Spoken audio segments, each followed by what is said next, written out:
afternoon and welcome to CEC Gurukul lecture. In the series on sociology of religion, in today's lecture, we are going to discuss the nature of a secular state. Now, secular state is a complex term. It can be defined and explained in different manners. And also, it is kind of many a time controversial because it is kind of assumed to be a separation of the church from the state or the role of religion in politics. To let us be a little have a little clarity in the beginning of the lecture, that in this lecture we are just going to discuss on the nature of secular state as discussed in the work of Donald E. Smith. We are going to look into it, how Smith conceptualized the nature of secular state, and this is in his book India as a Secular State.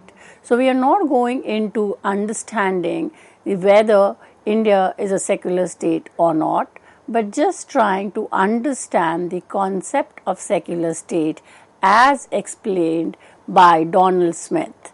So let us kind of understand that this work is a relevant work because it is written at a time when there is a lot of change between society, politics, and religion.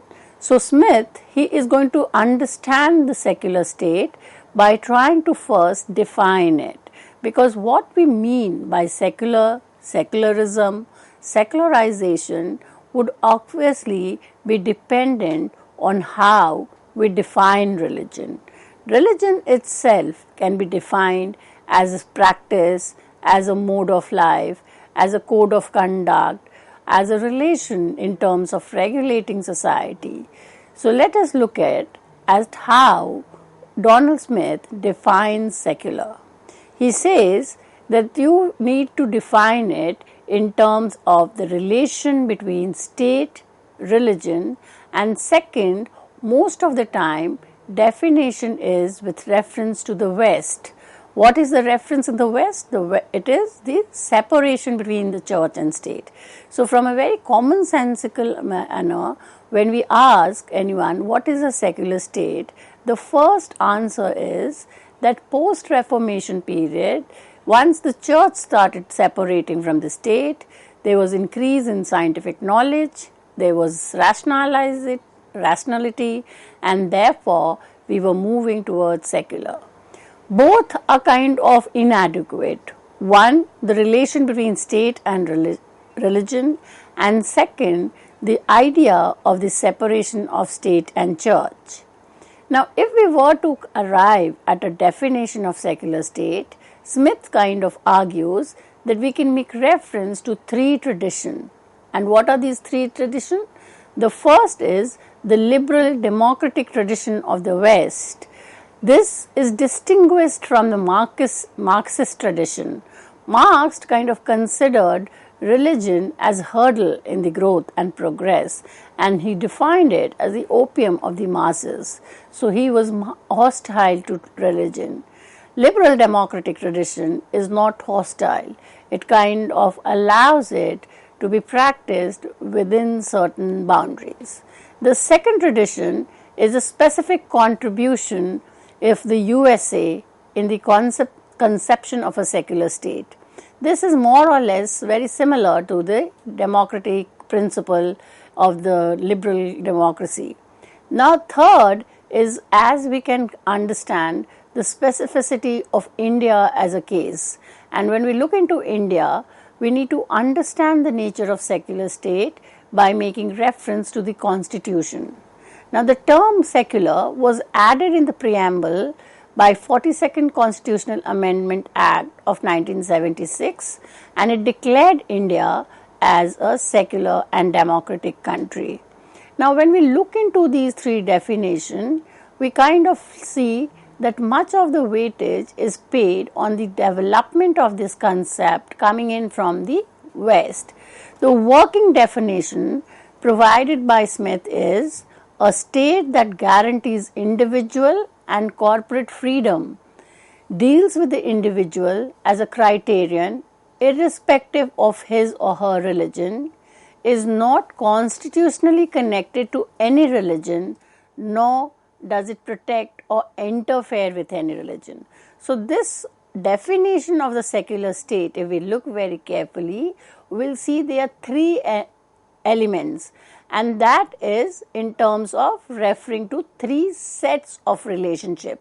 Now, what are the three sets of relationship? The first set is the relationship between religion and individual. Now, when we look into the relationship between religion and individual, we are talking about freedom of religion. That is, does individual have the freedom to practice the religion of his or her choice? Is there a freedom to join an organization which is of a particular sect? So, first set of relation between religion and individual is basically the freedom of religion. The second set of relationship is between individual and state. Now, what is the relation that we have with the state? We, as citizen of the state, have certain rights and entitlements. So, this relationship is basically about citizenship, how the state ensures that all its citizens have an equality before law. The third set of relation is religion and state. Now, here is when we talk about the separation between religion and state. Can the state and religion function together, or are they to be supposed to be functioning into different realms? So, when we look into the three set of relation, religion, individual and state, and religion and state, we see that it can be represented on a triangle. When we look into this diagram, we see that the individual is the apex of the triangle and religion and state are at the base. Now, when we look into this relationship, we see the relationship of individual and state cannot in itself explain what is secular. Why? Because then it will exclude religion. If we then look into state and religion, it then also becomes inadequate. Why? Because the relation between state and religion will exclude the individual. So, a holistic understanding of a secular state implies freedom of religion, citizenship, and separation of church and religion. All the three has to be taken into account for a holistic understanding of religion. To define and discuss secular state as being constituted merely by the separation of church and state without due concern to the relationship, that is the relation between individual and state and the relationship between state and religion, it would be kind of partial understanding. And this is what Ronald Smith kind of advised, that we need to take all the three sides of the triangle in order to arrive at a holistic understanding. Taking a relationship between individual and religion, we neglect the role of state. So, without kind of the state coming into place, we are not sure how the freedom of religion will be guaranteed, and also whether this freedom will be misutilized by one group or individual. So, it can be problematic. When we look at the relation between individual and state, religion gets excluded. So, is the relation between individual and state, religion is a criteria to be decided upon by state. How the members of different religious community can be a citizen, avail the rights and entitlement, and yet enjoy the right of practice of one's religion. So, freedom of religion, citizenship, and separation are all equally important. Now, next he goes on to explain each of these relationships. The first is freedom of religion. What does it mean?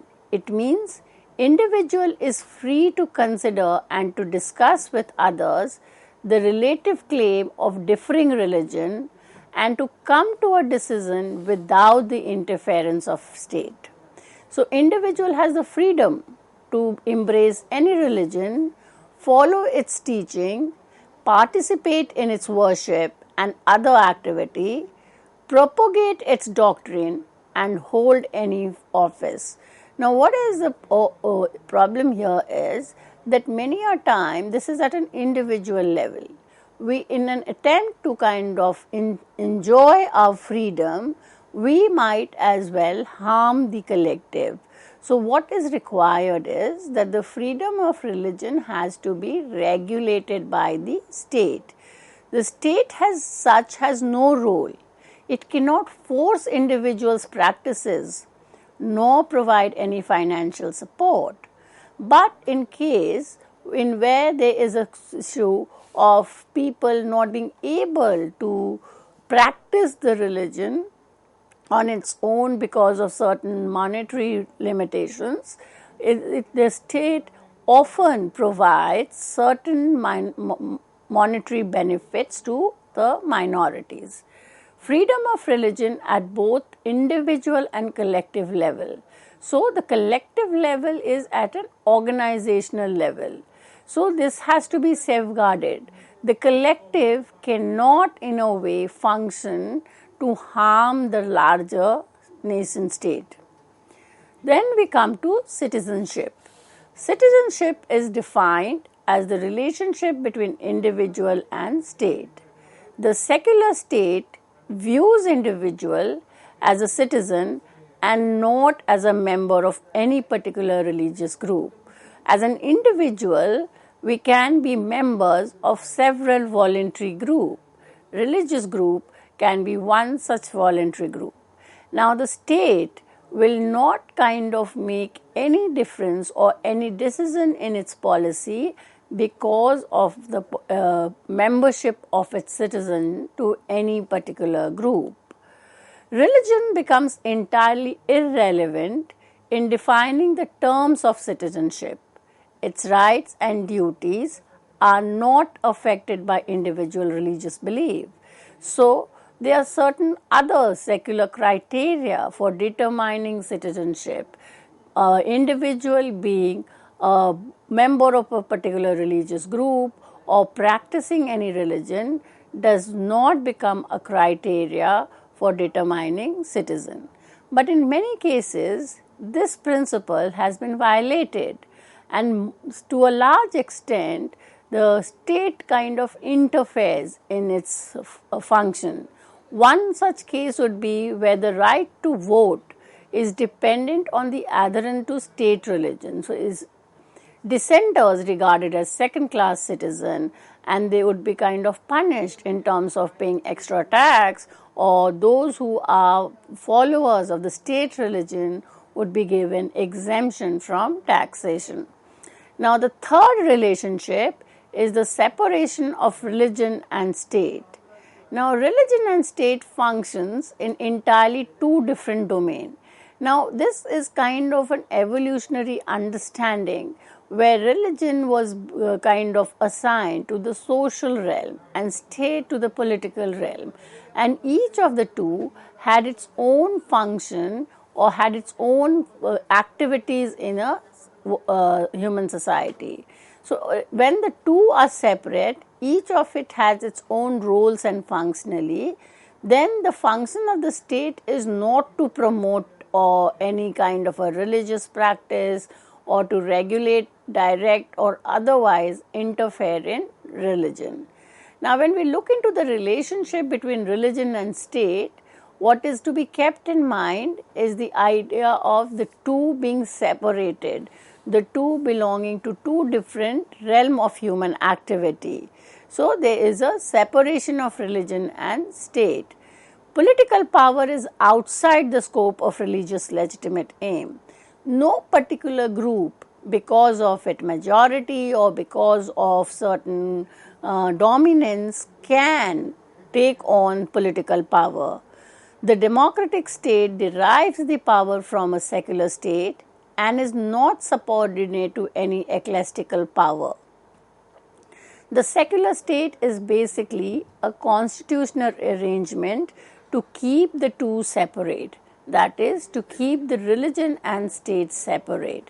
If it's a secular state, it does not have a religion of its own, it does not promote or kind of supports any religious group.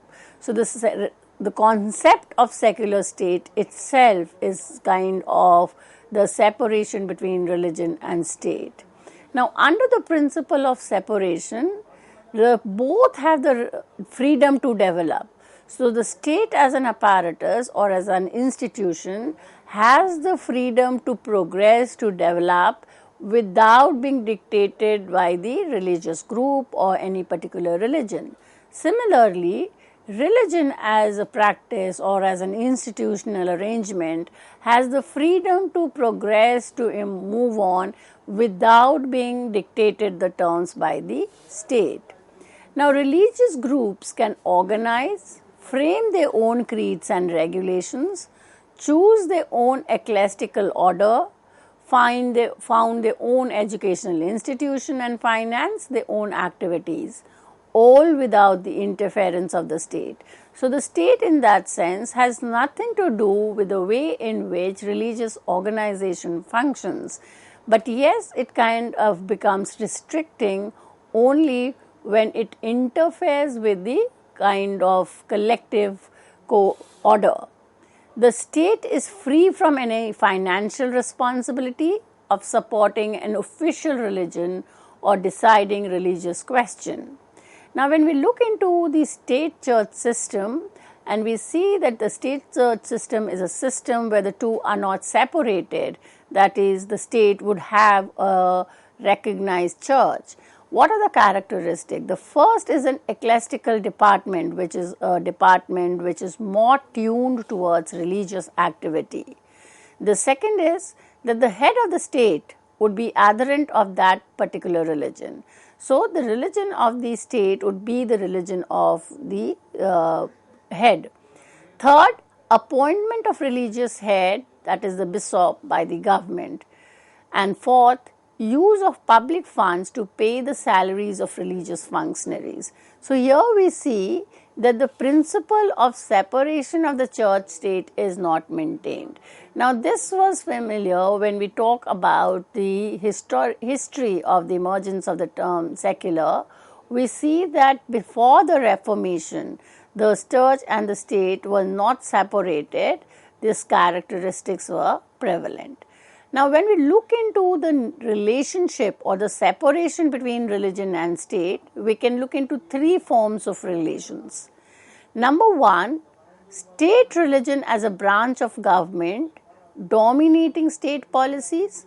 So, here the principle of the separation is not followed and state regulated by the religion.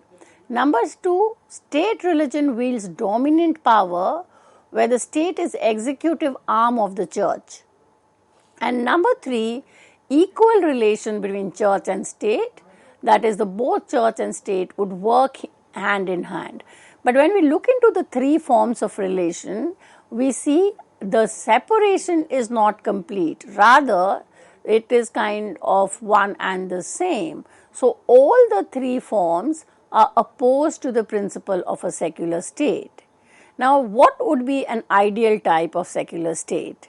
The whole idea that when we look into the relation between individual, religion and state, it cannot be a healthy relation and it appears to be utopian.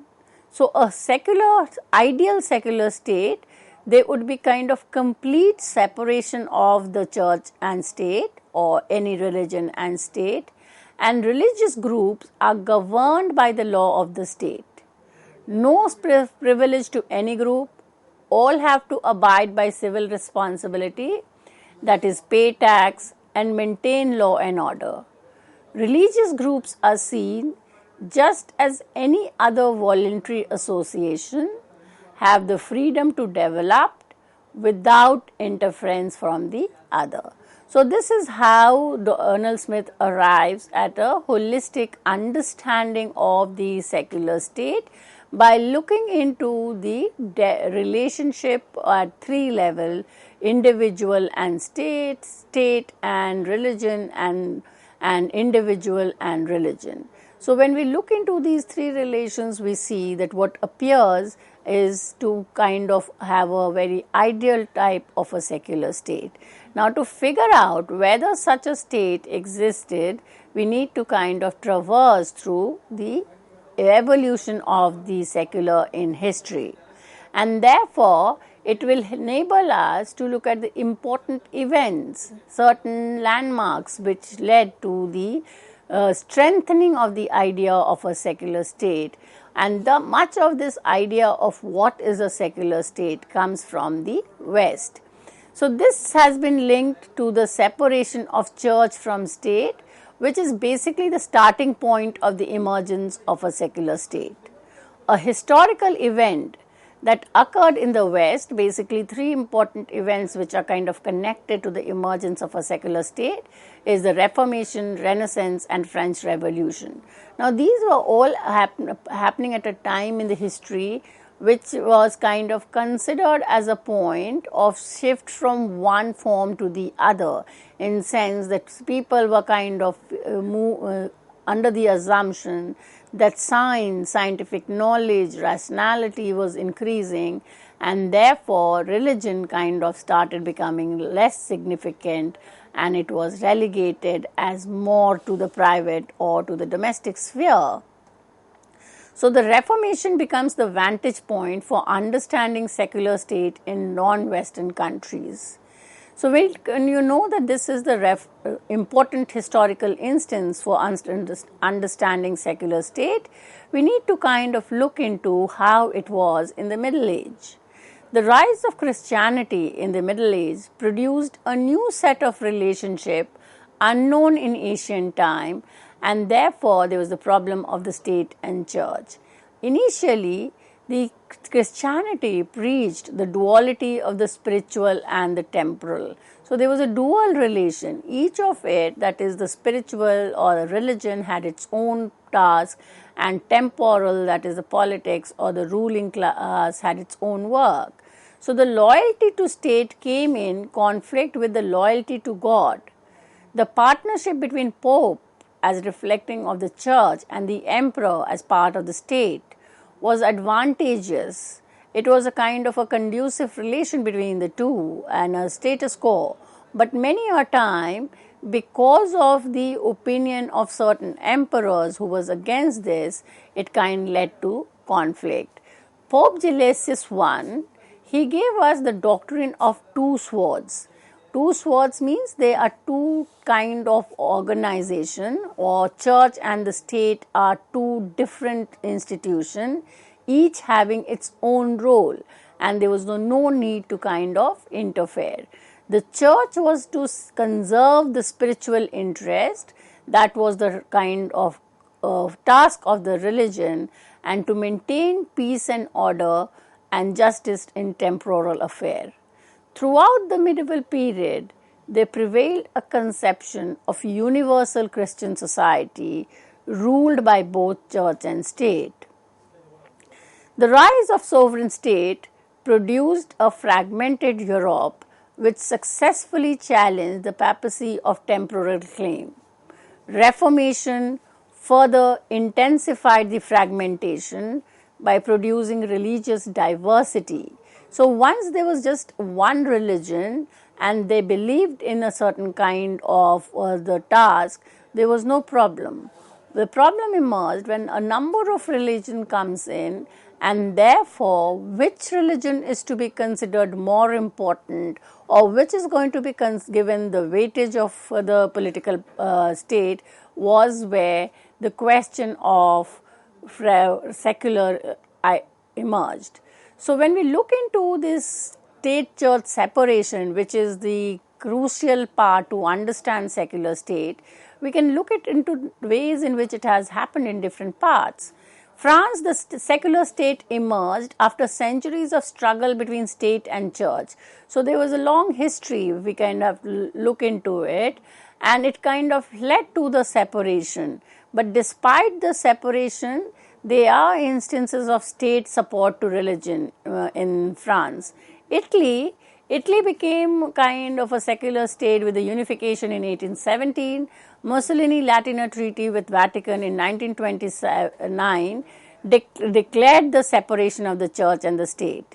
It also ratified the Lateran Treaty, which recognized Catholicism as the sole state religion. So, despite the separation, we see the significant importance being given to Catholics.